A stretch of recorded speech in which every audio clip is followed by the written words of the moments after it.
Salut tout le monde, j'espère que vous allez bien. Aujourd'hui, on se retrouve pour une nouvelle vidéo info mercato sur le Real Madrid. Une fois n'est pas coutume, je crois que c'est la première sur la chaîne où on va faire les infos et les actus du Real Madrid.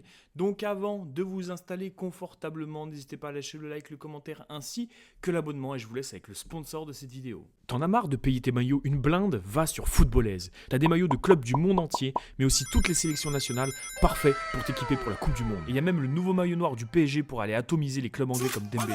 Sans oublier celui avec les fameuses ailes, symbole de notre parcours en Ligue des Champions l'an dernier. Et en plus, tous les patchs sont disponibles pour personnaliser ton maillot comme tu veux. Les tailles sont normales, juste prends au-dessus pour les versions joueurs. Ce sont des maillots non authentiques mais d'excellente qualité. Livraison gratuite dès 69€ et avec le code AERO, t'as moins 20% direct sur tout le site. Et attends, le meilleur, t'achètes 3 maillots, t'en reçois un mystère gratuit. Tu mets juste mystère, ta taille et les clubs à éviter en commentaire de commande. Fonce, lien en description et en plus, ça soutient la chaîne. Alors, le mercato du Real Madrid. Pourquoi je fais une vidéo? Parce que ça part dans tous les sens. On a eu des officialisations. Le mercato est très intéressant, je ne vais pas vous le cacher. Je suis un observateur du Real Madrid, je ne suis pas un fan du Real Madrid. Donc si jamais il y a des erreurs, n'hésitez pas à me corriger et surtout à me donner votre avis sur le mercato actuel du Real Madrid. Au moment où on se parle, tu as déjà eu Cucurella qui est arrivé, tu as déjà eu Konaté qui est arrivé libre, tu as déjà eu Dumfries qui a été officialisé aujourd'hui. Donc on voit l'information. Bienvenue Dumfries, un des meilleurs latérales droits du monde. Du moins, c'était vrai il y a 2 saisons,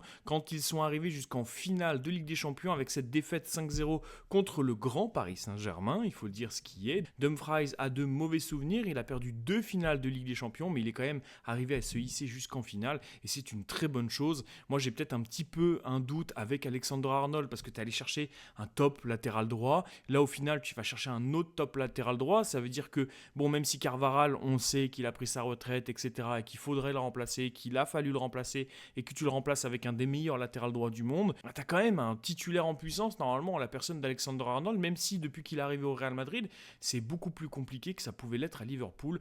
Moi, je l'avais dit, quand ils l'ont recruté, les problèmes du Real Madrid à cette époque-là, c'était défensif, et tu as gardé ces problèmes-là, hein, défensivement. Alexander-Arnold, c'est pas le meilleur. Alors, par contre, en termes de passes, là, il n'y a rien à dire, et peut-être que tu pourras l'essayer, du moins José Mourinho pourra l'essayer en tant que milieu de terrain. On sait qu'il peut jouer un petit peu à ce poste-là et aussi en tant que latéral droit, évidemment, c'est son poste de prédilection. On a le communiqué du PSV sur Dumfries, notre ancien capitaine, un modèle, l'un des préférés de nos fans et désormais un joueur du Real Madrid. Nous sommes très fiers de toi, Denzel. C'est une très belle reconnaissance de la part du PSV qui tout simplement montre que c'est un joueur exceptionnel. Et Dumfries, même s'il commence à prendre de l'âge, c'est un 96, donc il a 30 ans. Donc c'est un joueur qui n'est pas jeune, mais c'est un joueur qui va t'amener beaucoup d'expérience. On sait qu'il commence à y avoir beaucoup de jeunes du côté du Real Madrid. Moi, je pense à Güler, je pense à Hüseyin, par exemple, qui sont des très jeunes joueurs et qu'il faut bien entourer pour pouvoir aller loin en Ligue des Champions. On sait très bien que le Real Madrid, c'est les titres qui comptent. Le reste, on s'en fiche plus ou moins. Les noms, les titres, récupérer des sous à la fin de l'année, parce que le Real Madrid, les finances, c'est compliqué. Quoi qu'il arrive, ton début de mercato est beaucoup plus qu'intéressant. Comme je dis, Cucurella, tu avais un manque cruel à ce poste-là. Le défenseur central avec Konaté, même si Konaté, cette saison, du côté de Liverpool, ça a été beaucoup plus compliqué que ces dernières années, je pense que c'est quand même une très bonne pioche de la part du Real Madrid. Et quand tu vas chercher Dumfries, c'est clair que le message envoyé à Alexander-Arnold, il est rouge, il est vraiment pas bon. Il faut qu'il s'inquiète lui pour son poste et ça va peut-être lui donner envie de travailler mieux. Le Real Madrid a d'ailleurs ajouté José Mourinho comme entraîneur de l'équipe première sur son site officiel. Alors ça avait été officialisé comme quoi ça serait Mourinho. Maintenant les choses se mettent petit à petit. Mourinho et le Real, c'est fait. Maintenant j'ai vraiment hâte de voir ce qui va se passer parce qu'on sait très bien que c'est un manager hors pair. Par contre, sur le côté sportif, ça fait quelques temps où il n'a pas eu beaucoup de résultats, que ce soit en Première Ligue avec Tottenham ou que ce soit au Portugal, c'est compliqué avec José Mourinho. On va voir ce qui va se passer. En tout cas, le Real Madrid pense que Mourinho est la solution pour réussir à faire jouer ensemble Mbappé, Vinicius Junior et Jude Bellingham. Moi, j'ai de sacrés doutes là-dessus, je ne vais pas vous le cacher. Je pense pas que Mourinho soit la solution. Je pense que c'est beaucoup plus compliqué que ça et je pense que malheureusement malgré Mourinho, le meneur d'hommes que c'est un manager hors pair, je pense qu'il peut remettre à sa place les joueurs, mais je pense quand même qu'il y a un gros problème d'ego dans ce vestiaire, et réunir 3 joueurs qui accumulent et qui accaparent l'attention de tout le monde, c'est pas bon parce que chacun d'entre eux veut tirer la couverture à lui et être la superstar. On voit par exemple que Bellingham, avant que Mbappé arrive, l'entente Vinicius-Bellingham, ça fonctionnait parce que Bellingham pouvait prendre toute la lumière quasiment. Il arrivait, il montait faux numéro 9, c'est là où il était le meilleur. Et on l'a vu lors du match de l'Angleterre où il a été extrêmement important, où il a clairement sauvé les fesses de l'Angleterre avec Harry Kane. Et ben c'est là où il est le meilleur en fait, quand il joue vraiment très haut, numéro 10, faux numéro 9, ce serait un joueur parfait pour le Paris Saint-Germain de Luis Enrique. Mais du côté du Real, depuis que Mbappé est arrivé, et ben c'est problématique parce qu'il lui prend sa place. Et moi, j'ai vraiment du mal à voir un système où justement Jude Bellingham, Vinicius Junior et Mbappé s'entendraient à merveille. On a l'information comme quoi Mourinho voudrait jouer en 4-2-3-1 avec Jude Bellingham en numéro 10. Alors pour moi, c'est beaucoup plus intéressant. C'est vrai qu'un système à 4 derrière, 2 milieux de terrain, un milieu de terrain créatif, 2 ailiers et un numéro 9, pour moi ça serait parfait avec cet effectif, surtout si tu veux pouvoir exploiter les qualités de Jude Bellingham. Parce que j'ai vu Bellingham jouer contre le Mexique avec l'Angleterre. J'ai rarement vu Bellingham comme ça avec le Real Madrid cette saison. Je crois même que je ne l'ai jamais vu à ce niveau-là cette saison. Ça me rappelle le Jude Bellingham de Dortmund. Ça me rappelle le Jude Bellingham d'avant Mbappé en fait. Quand le Real Madrid est allé chercher cette Ligue des Champions, c'était Bellingham et Vinicius les 2 meilleurs joueurs de cette équipe, clairement. Et Vinicius aurait dû prendre le ballon d'or au vu du niveau de jeu, même si au niveau du comportement, on peut en reparler. Le meilleur joueur du monde à ce moment-là, c'était clairement le Brésilien. Et cette saison, j'ai jamais vu Bellingham à ce niveau-là. Ce que j'ai pu voir, ça m'a ébloui. Franchement, respect à Bellingham, et c'est là que tu vois son vrai niveau. Et je sais pas si Mourinho réussira à exploiter le plein potentiel de Bellingham avec Vinicius et Mbappé à ses côtés. J'ai l'impression que ça marchera pas. On voit le Real Madrid, ça a été compliqué cette saison, et comme par hasard, quand tu mets Vinicius du côté du Brésil, bon là ils se sont fait sortir, mais il était plutôt performant, du moins sur quelques matchs. Bellingham, là, avec l'Angleterre, il s'éclate. Mbappé, avec la France, il s'éclate parce que, je sais pas, j'ai l'impression qu'il n'y a pas d'entente entre eux. Et on le voit pendant cette Coupe du Monde, il a déjà eu 3 trophées d'homme du match, c'est énorme. C'est absolument énorme que sur 5 matchs, tu aies 3 trophées d'homme du match. Moi, je trouve qu'il est en train de montrer son vrai niveau, et Mourinho aurait raison de mettre Bellingham au centre de son projet. Ce qui montre encore plus la force de Bellingham, hormis les 3 titres de meilleur joueur, c'est déjà vraiment pas mal. 10 des 11 buts de l'Angleterre à la Coupe du Monde ont été marqués par Jude Bellingham ou Harry Kane. Ça montre juste que les 2 joueurs sont beaucoup trop important pour l'Angleterre, et si jamais l'Angleterre est amenée à gagner la Coupe du Monde, je pense qu'il va falloir mettre du crédit sur Bellingham et sur Harry Kane surtout. Par contre, il y a des choses que j'aime beaucoup moins avec ce genre de rencontre, c'est que Jude Bellingham devient le premier joueur à marquer 2 buts lors d'un match de Coupe du Monde au stade Azteca depuis Diego Maradona contre l'Angleterre en 1986. Alors, moi, c'est ce que je déteste avec le foot en ce moment, c'est que les stats ne veulent plus rien dire. Je ne sais pas si vous vous rendez compte de la bêtise de cette statistique, elle devrait être encore plus précise. C'est le premier joueur à marquer un but en Coupe du Monde en retournée acrobatique à la 86e minute contre le Mexique au stade Azteca en Coupe du Monde. C'est pareil, ça n'a aucun sens d'avoir des statistiques comme ça. Et tous ceux qui tombent dedans, moi je trouve ça complètement bête. C'est la bêtise de pousser les statistiques à ce point-là. Ça n'a aucun sens. Et pour moi, c'est des stats qui ne veulent rien dire. C'est juste brasser de l'air pour faire des stats. Et le pire, c'est que ça fonctionne. 15K likes, 225 000 vues. Bon. Et ça aussi, je déteste parce que on est tous d'accord que Jude Bellingham peut être ballon d'or si l'Angleterre gagne la Coupe du Monde. Alors, je suis pas d'accord du tout.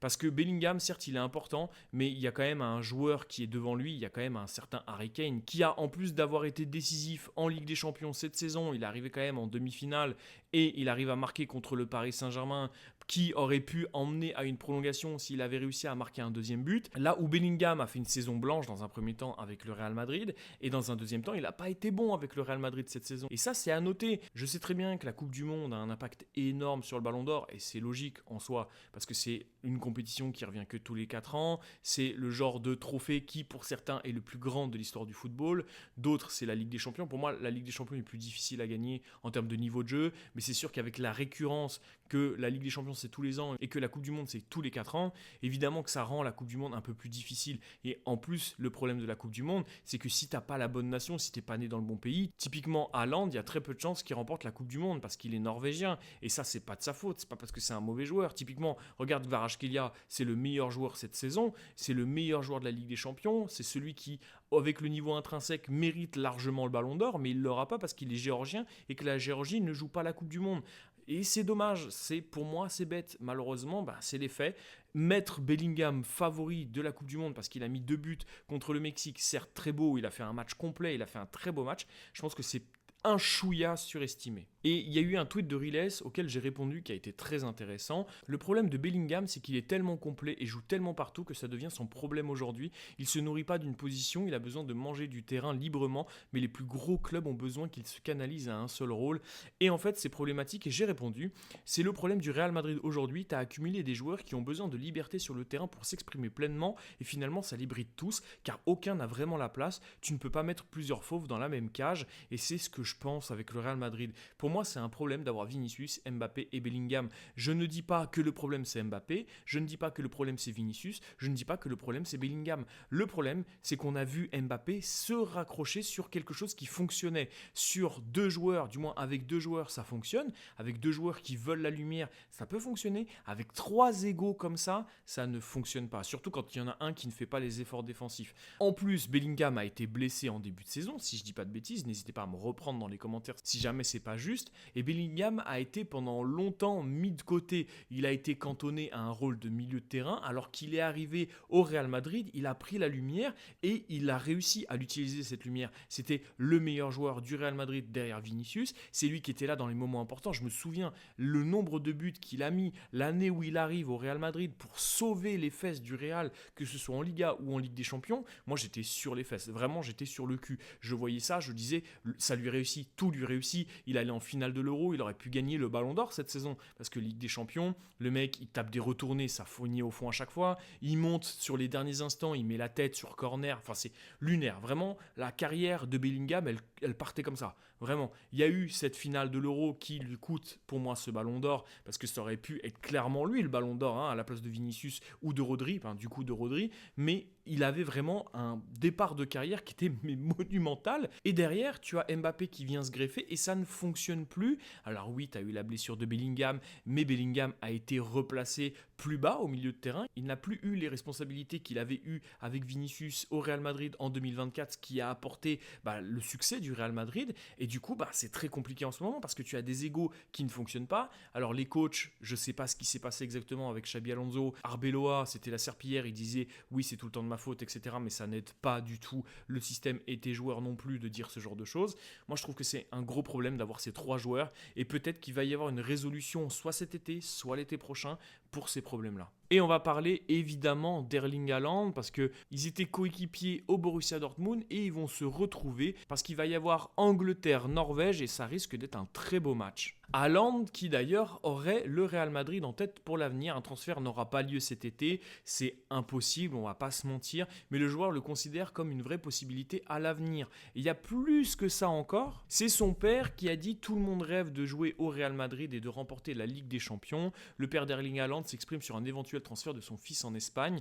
Peut-être, il y a toujours une chance dans le football, il y a de grands clubs en Espagne, personne ne sait, mais il est heureux en Angleterre pour l'instant. Donc on a vraiment des échos comme quoi c'est possible. Ça aurait pu être possible d'avoir et Mbappé et Haaland sous le même maillot. Je pense que ça risque d'être compliqué d'avoir les deux. Quand tu vois l'envergure qu'ont pris les 2 joueurs, Mbappé c'est monumental médiatiquement parlant et Haaland aussi. Et on sait que ce 2 joueurs qui veulent avoir le Ballon d'Or et si les 2 sont dans la même équipe, il y en aura forcément un qui va manger le Ballon d'Or de l'autre. Et on voit déjà le problème d'ego dans le vestiaire. Mbappé, Vinicius, Bellingham. Là, tu rajouterais Haaland.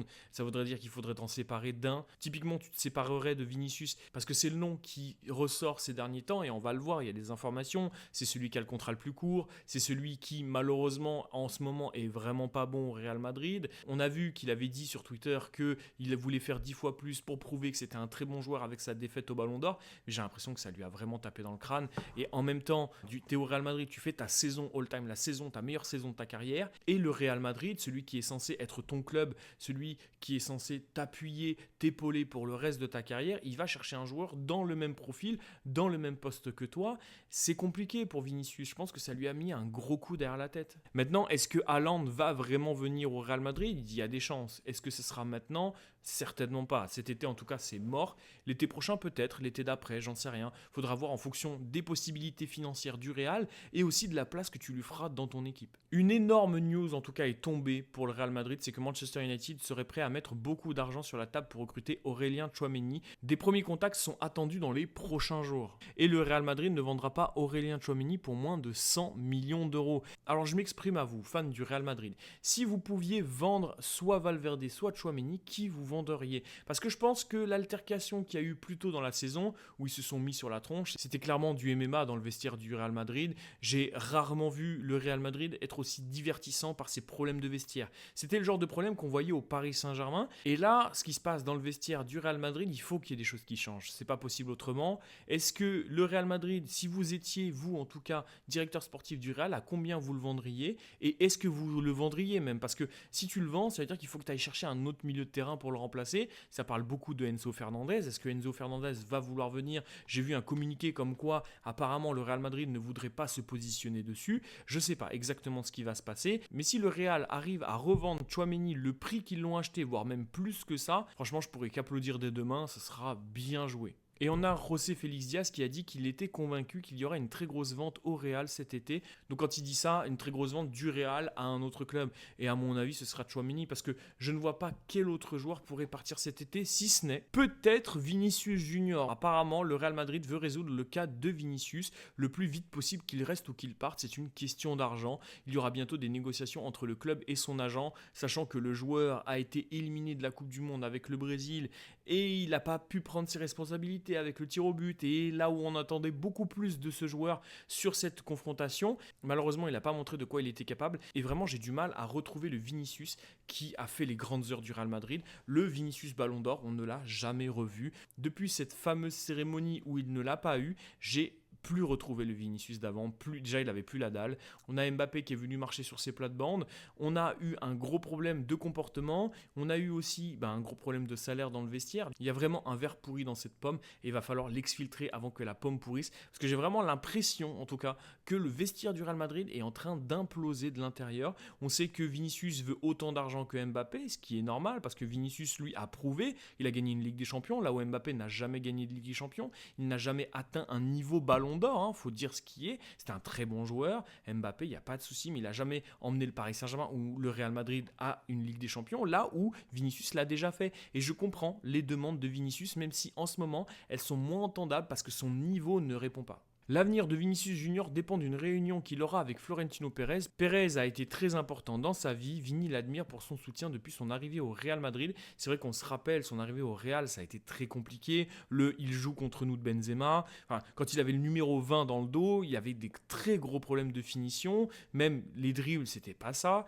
Et malgré ça, Florentino Pérez a continué à faire confiance à Vinicius et ça a payé parce que finalement, il t'amène une Ligue des Champions de plus, la 15e Ligue des Champions. C'est énorme, 15 Ligues des Champions. Quand tu es le Paris Saint-Germain et que tu en as que 2 par exemple, même si 2 c'est très bien et je suis extrêmement content, là quand tu vois 15, déjà rien que 13, c'est monumental. Et du coup, tu peux penser que Vinicius soutient évidemment Pérez et a aussi envie de prolonger au Real Madrid, mais il y a le Bayern Munich qui a fait une approche pour l'ailier du Real justement. Le Brésilien est compris comme étant disponible cet été, Madrid étant ouvert à une vente plutôt que de risquer de le perdre à titre gratuit lorsque son contrat expire en 2027. C'est-à-dire que l'été prochain, du moins s'il ne prolonge pas ou s'il n'est pas vendu cet été, il sera libre de tout contrat en 2027. Le Real Madrid a souvent utilisé cette démarche pour aller chercher des joueurs. Je pense à Bernardo Silva, je pense à Mbappé évidemment, Konaté, et j'en passe. Il y en a certainement plein d'autres où le Real Madrid, je le vois, je crois avec Rodri en ce moment, ils sont peut-être en train de faire la même chose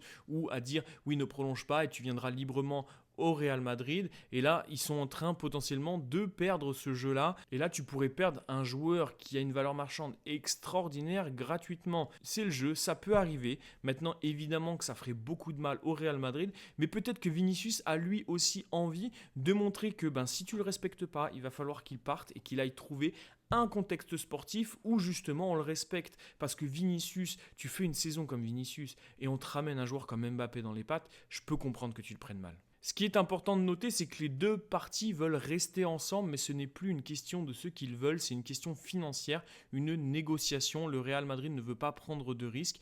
En fait, c'est tout simple. Si tu es le Real Madrid et que tu veux garder Vinicius, il faut que tu alignes le salaire de Vinicius à celui de Mbappé. Sinon, il partira. Et pour moi, c'est tout simple. C'est juste ça. C'est une question d'oseille et c'est ce qui est écrit. C'est une question financière. Aucune autre question n'est possible. Maintenant, est-ce que le Real Madrid est prêt à mettre autant d'argent en salaire à Vinicius? On sait qu'ils ont donné un pont d'or à Konaté, ils ont donné un pont d'or à Bernardo Silva. Pour moi, c'est une grosse erreur, même si le joueur est exceptionnel et il va faire beaucoup de bien au Real Madrid. Je pense que lui avoir donné autant d'argent sur 2 ans, c'est lunaire et tu n'avais pas besoin de donner autant de salaire à un joueur pareil, même si c'est un joueur exceptionnel. Et encore, on peut revoir les exigences à la baisse parce que c'est un joueur qui a été très bon à Monaco, c'est un joueur qui a été exceptionnel à Manchester City, mais ces derniers mois, c'est compliqué. Quand tu le vois, par exemple, au Portugal, il a plus sa place dans le 11. Donc est-ce que lui donner autant d'argent, lui il a accepté évidemment, un pont d'or comme ça pour aller jouer au Real Madrid, évidemment que tu signes, mais pour moi c'est peut-être une erreur d'être allé chercher Bernardo Silva à ce prix-là. À ce prix-là on s'entend, c'est un transfert gratuit mais le salaire c'est phénoménal.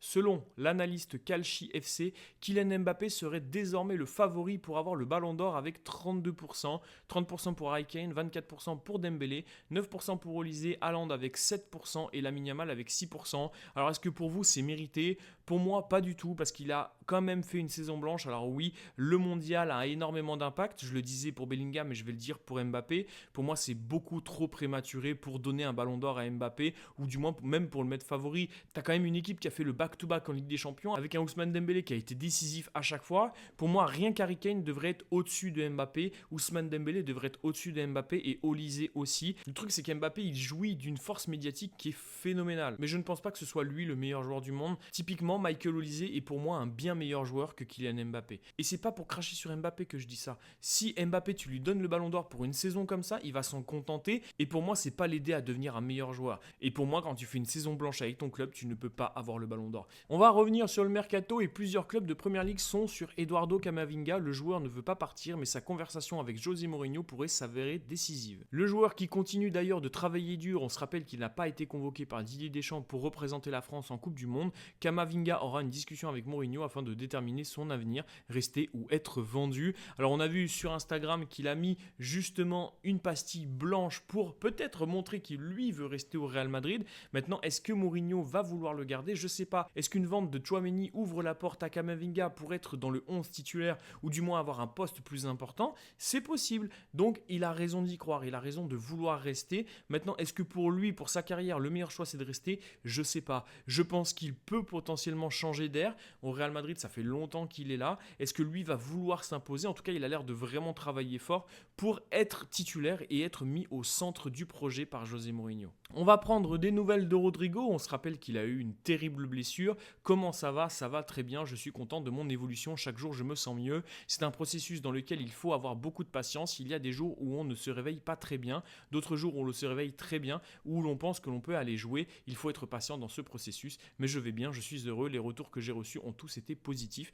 Alors, pareil, si tu vas chercher un joueur, un autre offensif, j'en sais rien, typiquement je parlais de Haaland, qu'est-ce que tu vas faire de Rodrigo? Parce que là, on parle potentiellement d'un 4-2-3-1. Donc ça voudrait dire Mbappé en numéro 9, Vinicius en ailier gauche, à droite tu mettrais du coup Rodrigo, en 10 tu mettrais Bellingham.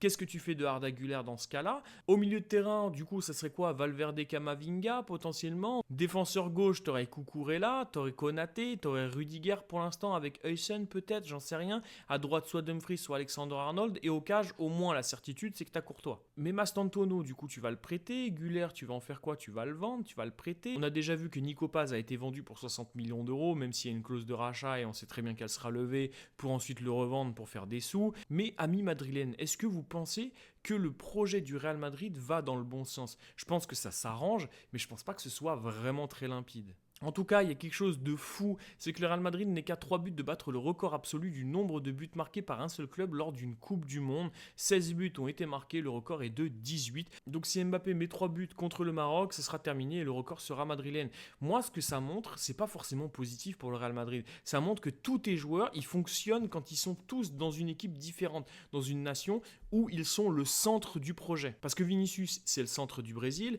Bellingham, c'est plus ou moins le centre de l'Angleterre avec Harry Kane et on l'a déjà vu. Et Mbappé, c'est vraiment sur lui que se joue la tactique de Didier Deschamps avec la France. Ça montre bien que les joueurs qui sont hors du Real Madrid fonctionnent. Quand ils sont ensemble, ça fonctionne moins bien.